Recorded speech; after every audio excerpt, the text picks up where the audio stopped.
Hey, what's going on, everybody? It's Wilhelm Scream, and welcome back to another day in Destiny 2 for some more Destiny 2 news and the Final Shape / Echoes Act 2 intel. And in today's video, I'm going to be giving you a breakdown of this week's Nightfall and Grandmaster Nightfall, which is the Exodus Crash strike. This strike has not been around in a while, I think, but old school strikes are always the best strikes in my opinion, as there are plenty of glitches and cheeses that you can use in this one to hopefully get yourself a completion if you're trying to farm out this week's loot, which should be the Warden's Law hand cannon, one of the best hand cannons for both PvP and PvE in the game currently. It's also double rewards this week, so double rank rewards as well as double loot from any Nightfall, and you're going to be getting a ton if you can complete this at the Grandmaster difficulty. Also remember, if you can get this done at Grandmaster, you will earn yourself the Adept version of the Warden's Law. So great loot all around.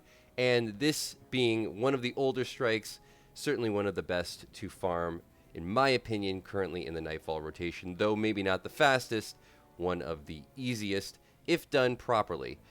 So I'm going to break down all the glitches and things you're going to want to know for a solo run, or if you're doing this in a group at any difficulty.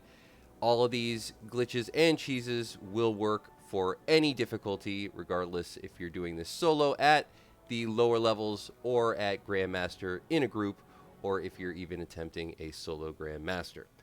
So the very first area that I think is going to give people trouble is the plate area. Remember that you can stand on the plate and then get off the plate. So stand on the plate until you trigger a set of adds to spawn in, then hide behind the stairs behind the plate until you take out that set of adds, and then get back on the plate to trigger more. Very simple, very straightforward. This spot is usually the best, right behind the stairs. I have seen other people try different areas within the actual arena. I would say stay outside of the arena section, stay behind the plate, and stay on the stairs, and you shouldn't have any trouble. The next area, which I think can give some people a bit of trouble, is the tank. Not only just getting to the tank, as I was having a little bit of issue in this clip. Keep in mind also, all the clips you're going to be seeing today were from previous times when the strike was the Grandmaster, and some of them were actually from a non-Grandmaster run, as I just wanted to show you specific spots. But all of these spots are efficient and easy to get to, even in the Grandmaster difficulty, as all of them won't require you to get there while the action is actually taking place. You can get to some of these spots before you actually trigger parts of the encounter, most notably the boss room. But for this little area where the tank is, I would suggest heading off to the right side near where the tank is spawning, so just to the right of where you're going to be heading, and take it out from this cliff. There's also a very large Praetorium that can spawn in this area, so this is also a good spot to take out that Praetorian. Now, the tank itself, not really a major add as far as the damage that it takes, but the damage that it can put out will one-shot you. And I think a lot of people might get caught off guard with just being one-shot in this section to what would be a lower level add comparatively to the rest of the strike. Now, the next thing and the most major thing for this particular strike is the glitch for the boss.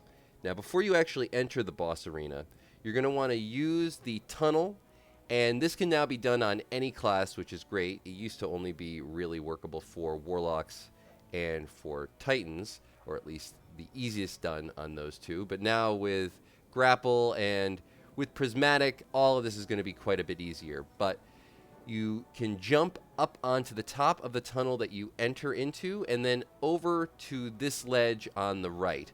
If you don't jump to this ledge, you will get a joining allies and teleported down to the bottom. But so long as you're on this particular spot to the right, not only do you get a great vantage point of the entire boss arena, you will not get a joining allies, and the boss cannot shoot you in this spot. The reason is because the way that the boss actually fires is in a spread, and the spread does not focus you once it gets to this location. So you're just a little bit out of range for where the boss will be, And you can see the boss sort of running around the map. Again, this clip was not from a GM difficulty, so the boss was taking a lot more damage than he would on GM, but the pattern of the boss is going to be the same. I wouldn't recommend sending all 3 members of your fire team to this location if you are in a fire team, as it's kind of a close quarters area. You might run out of room, you might end up knocking somebody off the ledge. But sending 1 or 2 members of your fire team up there, I think, can be very advantageous. It also will distract the people who go to the bottom from the boss. So the boss will be a little bit more focused on you, and they can actually take out the champions that are going to be spawning. And there will be quite a few champions. So it just allows for one person to constantly aggro the boss and do damage to them during the course of the encounter, and allows your teammates to do damage or focus the ads. You can also take out all the ads from this position, as most of the champions will be spawning in the back half of the room, or excuse me, the front half of the room where you enter the room, depending on how you want to put that. I actually, for some reason, always think of it as the back half of the room, and I think at the front of the room is where we send, or excuse me, where we run to, but, you know, those things can be confusing, and I know a lot of people will probably disagree with me in the comments section, but where you enter is where most of the champions are going to be spawning, which should be from this position right down to your left. So if you are a solo player, this might also be the best option, as you'll be able to take out not only the boss, but all the other ads that will be spawning in, and none of them really will be able to hit you. Now, if you're one of the other people, and if you're running this in a group, this, I think, is going to be the best strategy. Sending one person here and then having your other 2 teammates run into the boss arena to the far side of the room, so the opposite side of where you enter. I guess that's just the best way to describe it. And you'll see that these electric fences can actually be stood behind. So there is a advantage to this. There's a disadvantage to this. You're going to want to have healing with you, maybe a bubble or a Well of Radiance. I know that's a little old school. I think with Prismatic, you should be fine, especially with the supers for the Warlock being what it is, as you can not only do damage output, but you'll also provide healing for your teammates in the vicinity. I found that the healing through the new super is actually equal, or at least close to equal, with Well of Radiance. And with the advantage of being able to actually do damage output, it really just is way better. So I think with Prismatic, this is actually going to be really easy to do. Don't fall off the edge like you saw my buddy DJ do. Make sure to check out his live stream, as well as my buddy Sinister's live stream. Both of them will be linked in the description box or in the pinned comment. We might be doing some runs of this later. I would suggest go to the right electric fence, the one you see here, as there is a small box that you can actually jump onto to the left of it, which can help out, as you will still get the electric floor back in this area, and it will kill you if you're not paying attention. It also makes sure that you don't jump up too high. So once the electric floor hits, that's really going to be the spot where you're going to want to cue the healing and just hold out until the electric floor leaves. But you should also be able to draw all the ads, including the champions, to the side, which will be able to let you focus them down quite a bit easier, while your teammate is hopefully focusing the boss and taking them out while you're focusing on the champions. I think it should go fairly quick. And hopefully, if you can get all of this done, you will get your completion on this GM this week, or Nightfall. Like I said, it's going to be a great time to farm. Hopefully it's the Warden's Law hand cannon, as I know that that's one that a lot of people are chasing after. The Adept form is absolutely insane. I think it's a great weapon for not only PvP but also PvE. It is one of, I think, the best hand cannons as far as damage output or DPS. In the current rotation, it's even, I think, does fairly even with Malfeasance as far as a hand cannon goes. So good luck to everybody. I think it will be a fairly good farming week all around.